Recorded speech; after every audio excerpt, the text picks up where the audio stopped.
Patrick is a climate change expert. He has spent his career at the intersection of business, technology, and sustainability. So, three very powerful places to be. He spent the previous 7 years as the head of global sustainability for Salesforce. His current work it focuses on helping sustainability leaders in the most influential companies move faster and aim higher. Patrick's an advisor to Generation Investment Management, Watershed Technology, Topo Finance, and Humanitas.ai. He's also on the board of the Ocean Foundation. He holds an engineering degree from Stanford and a business degree from MIT. So clearly no slouch. Um, for those of us who are feeling intimidated, tell us a little bit, Patrick, about you, the human. Oh, well, um, I I love variety, I guess is one thing to say. I like to rest very hard. I like to be active very hard. I like periods of intense intellectual rigor, and I like periods of not thinking about much of anything at all. Some of the favorite things I like to do these days are spend time with my family. I've got three kids, beautiful wife, and three kids in the Goldilocks zone where the oldest is not so old that he doesn't want to hang out with me yet, and the youngest is old enough to be able to hang out and join the fun, and a daughter in the middle who's just beautiful. Wow. Wow, that's a great description of them as well. It sounds like a very sweet time and a time to Yeah, enjoy. it Oh. is. So, Patrick, the reason that I wanted to have this conversation with you is I've known you for a while and I've observed you as someone who takes leadership seriously with purpose and with values. So my first question is, what does purposeful leadership mean to you? Well, I think maybe we'll decompose it a little bit. I think my version of leadership is leading from within, not from the front. And I think for corporate sustainability leaders, that's a really natural part of the job because typically you don't have huge teams and huge direct authority. You're trying to lead through influence and lead indirectly. And so that has always been a really natural fit for me. Um, Purposeful, well, I think that starts to come back to values and a shared vision for uh, a future that's better than the one others were otherwise heading down. And I think that's typically the most fundamental way to create change. Paint a picture of a future that's better than the one people are otherwise heading down. And all of a sudden that becomes the easier path for folks to follow. Mm, mm. And uh, tell us a little bit. Well, actually, maybe curious to hear about your mission and what that purpose is, if you were to define it in a sentence or two. Mm. Um, yeah, it's about maybe over a decade ago at this point, my singular career goal became maximum impact on climate change in my lifetime. And for me, climate change is first the most complex and interesting problem we've ever faced. And I sort of got drawn into this work more just as a puzzle solver, trying to find the most intractable, challenging, perplexing puzzles and work my way through them and try to contribute. But it's also the most important challenge we've ever faced. Climate underpins everything. So for me, whether you care about human health or biodiversity or a future for your children, it all rests on climate, sort of as the one-stop shop place to take action that delivers impact across the board to so many different things. It's also accelerating and extremely urgent. So I would love to be able to have everyone focus on many different things, and thank goodness people are, but I think we need a lot of help on addressing the climate emergency right away. Very clear mission. Um, in terms of your values, tell us what those are. Yeah, and you'll be familiar with this. I think we did one of these exercises together. I've done it more than once. You end up with 50 cards on a table, each with different value words on them, and pass one is down select to only 25, and round two is agonizingly down select to 10. And Right. then you have to drive yourself towards three. And that last step, I think for me, often had to do with nesting things that were really important to me underneath words that represented a lot of them, because it was hard to say goodbye to some of those valuable cards. Mm. And so love is value number one, which to me nests under it the collaborative and open approach that I bring to work, the values that I have for family and community and helping others, the joy that I like to bring and see in the brilliance of others as we work together. So love number one, which just houses so much that I care about. Impact number two, a little bit more straightforward. But I think this is more maybe an intellectual one. Impact, including thinking really rigorously about how to have the best impact, how the sort of highest returns on impact from time and effort invested. And we can certainly get to more of that, but I think the net of that to me is climate change delivers this myriad acting on climate change delivers this myriad of indirect influence and impact over other important causes. And within climate, we need to move big and fast. And then finally, value number three is responsibility, which I think links into so if you have the ability to respond, you have the responsibility to do something. And so for me, it's a lot about the immense privilege that I feel. I didn't pick this body, this time, this family. I just arrived, and I find that I've got so much that I feel blessed about.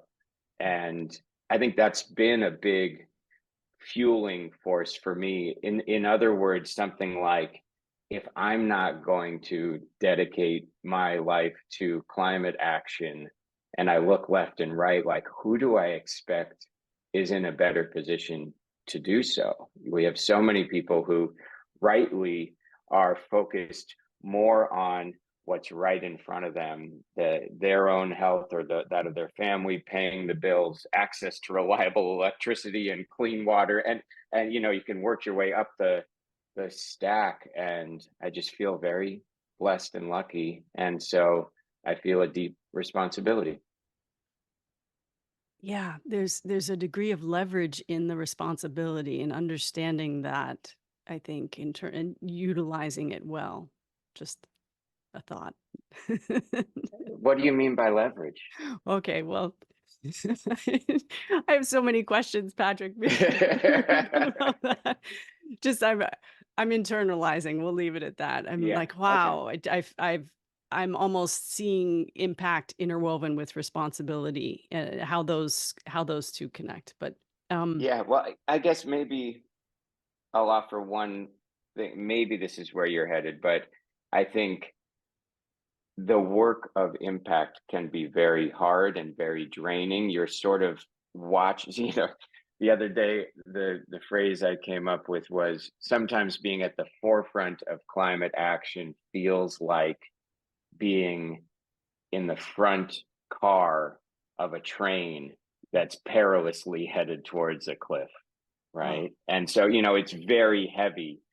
People have used words like pre-traumatic stress disorder as a way to describe climate grief, right? Um, but I think responsibility and privilege and gratitude maybe is the even better word to use here. There's something about that recharges and reinvigorates and allows you to um, recharge the battery that you need to keep going. Wow. I just want to accentuate that. What I'm hearing is gratitude can help you when you're up to big, hard things. There, you need to be aware of that as well as simultaneously take care to keep going. Yes, yeah, that's right. That's right. One random metaphor I would use with the team at Salesforce each year, each year felt like we were climbing this insurmountable hill of goals that we would try to achieve. And then we'd have a strategy meeting to figure out what the next big mountain we'd climb would be. But critically, before figuring out the route up the next insurmountable mountain, turn around to the valley below, Mm. look way down there at how far we came, Wow. have gratitude, appreciation for all the hard work, everything we've done, Mm. and like accept that forward progress is a beautiful thing, Mm. and then get back to work. And we got a lot to do now, right? Yes. Um, I'm curious, how have you increased your impact as a leader over the years? um I think the more experience you have, the more frameworks, tools, mental models, business empathy you can bring to the table. I think if we're going to change things, we're going to change people. If we're going to change people, especially influential people in business who have a lot of sway over the future that we want, we need to speak their language. And so even within a given business, there's a particular culture and a way of making change happen that the business culture likes to use. Within those teams of the business, the lawyers think very differently about what to do next than the finance team, than the marketing team, than the software developers. And the more experience you have, the more you can speak in their language and also have the sort of business empathy for what they're going through, that you can, again, communicate a future that's better than they were otherwise heading towards. Mm. And the two elements of that typically are either risk avoidance.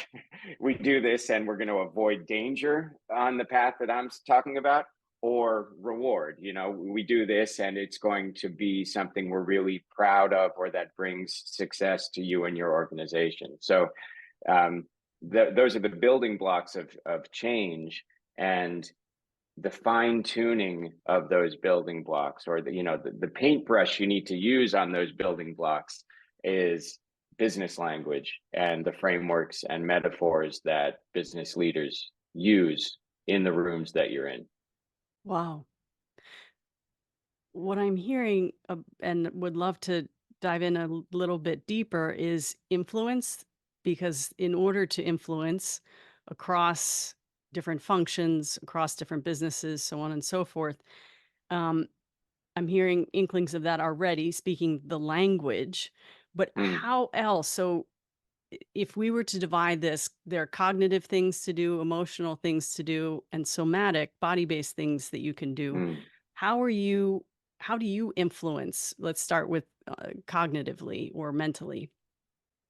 Yeah. So, cognitively, I think is more the literal business frameworks, mental models. If you're talking to a salesperson about a more sustainable product, you probably want to talk about total addressable market and how customers are sending demand signals for it and how they flow through the sales pipeline. You just want to use those words. If you're talking to somebody in finance, it's about return on investment or risk adjusted returns, right? Yes.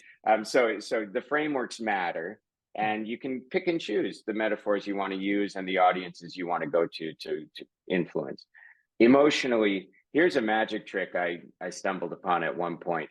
It's really powerful if in the same breath you can communicate fear, uh, if the action is not taking, and pride if the action is taken, you know? How do you do that, Patrick? Well, uh, you need to just look at what you're trying to do. Mm. For example, we've got let's see, what's an example? The literal example where I first came upon it was in getting the blackwater recycling system within Salesforce Tower approved. It's the largest water recycling system of its kind in North America. And there was a moment where it was not clear whether it would be part of the tower or not. And what I shared in the hope and fear area, first was a little bit of fear. Water recycling standards are coming to San Francisco. This building is going to be around for a very long time. It will be an obvious missing component unless we get ahead of things and put in this system.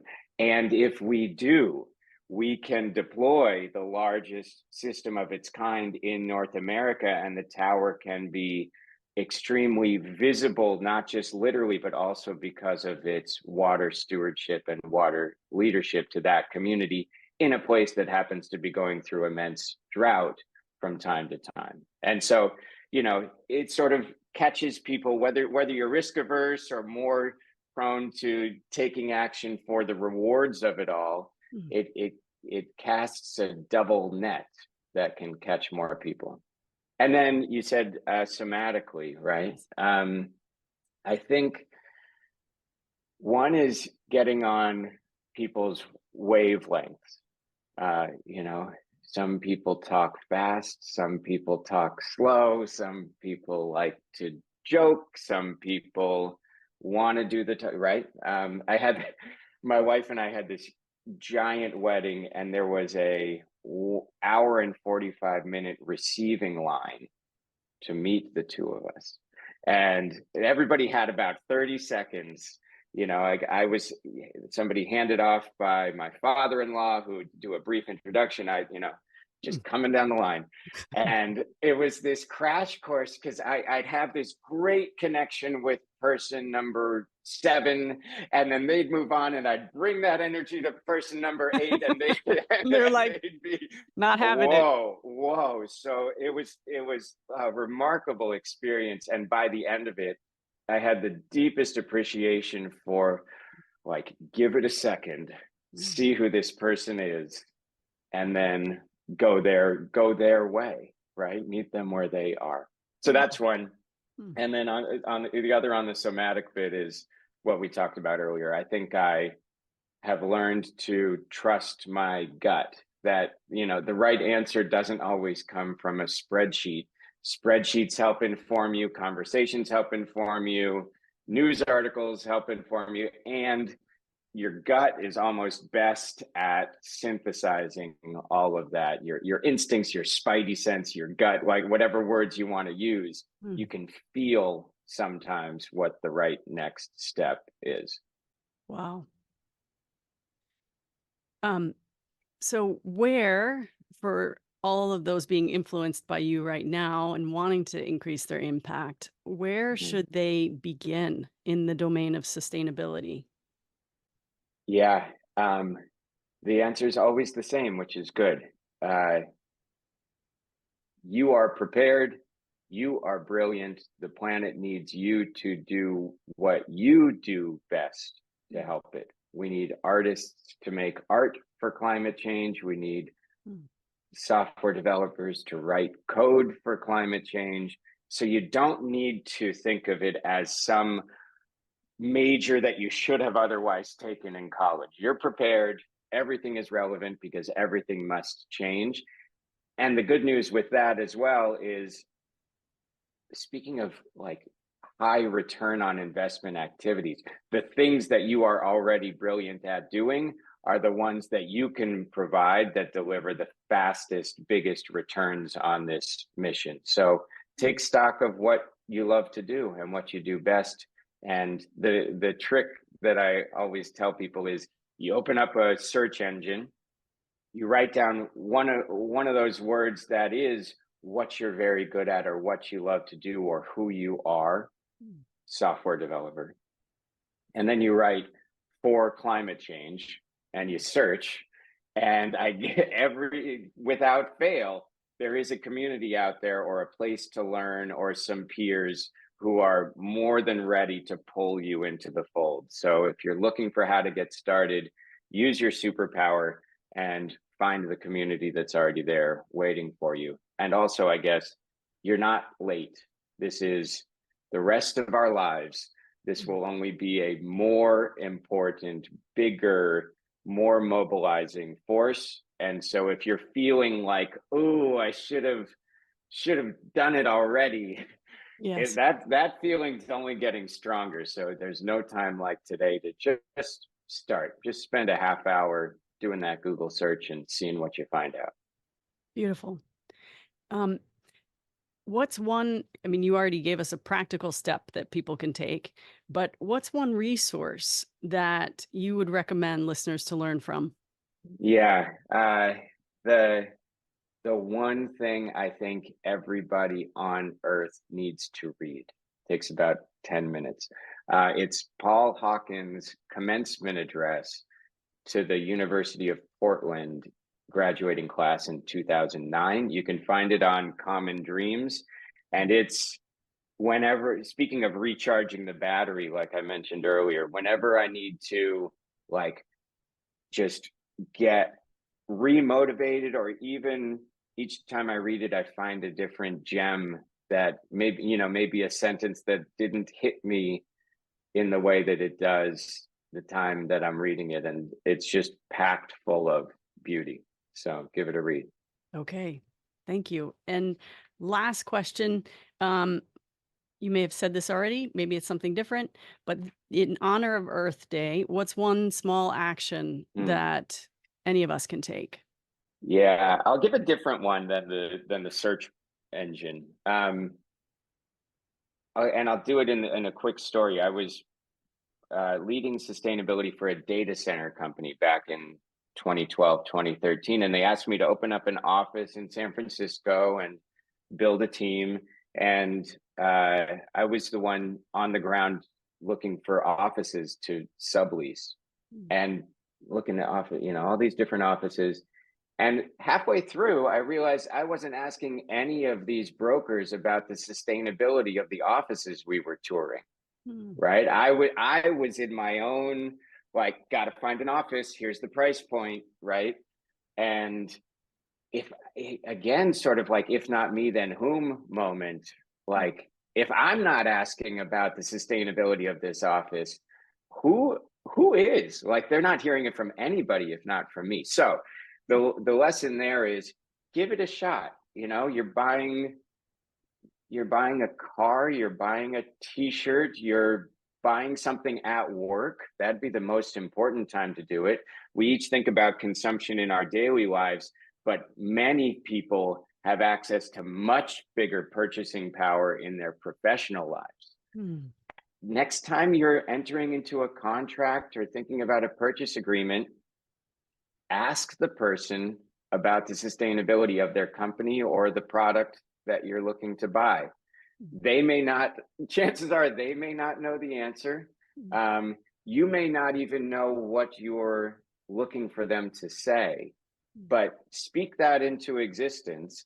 And over many, many years, I've found just how powerful the customer pull for better sustainability from businesses can be. And so you just do that as often as you can. It doesn't cost you anything. And you might even learn some things along the way. And you will certainly load the dice for any of the companies that you're talking to, that your voice may reach somebody who says, aha, I told you, it's coming. People want more sustainable products from us. And that can lead to a great breakthrough. Ah, fabulous story. And thank you, Patrick. You take something that's really daunting and make it accessible. So very much appreciate the way that you do that.